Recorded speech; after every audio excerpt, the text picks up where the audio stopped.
impossible de parler du 1er mai sans parler du muguet, bien sûr. Oui, la petite clochette blanche et qui sent si bon. Chaque année, le muguet fait un carton.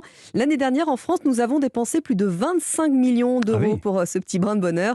Une aubaine pour les producteurs et pour les fleuristes. Mathieu Limongi est allé à leur rencontre à Rungis pour Europe 1.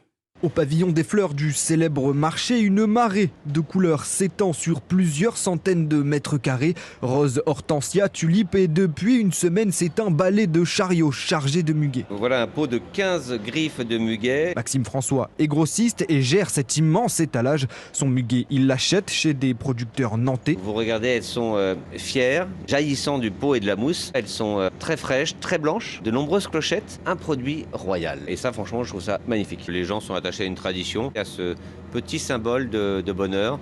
Les fleuristes sont les principaux clients au rendez-vous. Parmi eux, Yves, les bras chargés de carton, il est venu chiner les plus belles fleurs.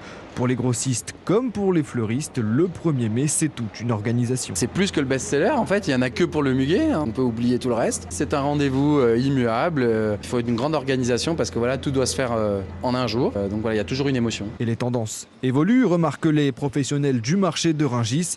Les muguets en pot se vendent de plus en plus, mais le brin reste le grand favori des Français. Mathieu Limongi pour Europe 1. Le muguet ne fait pas exception à la règle, inflation oblige. Le brin passe de 2 à 3 euros en moyenne.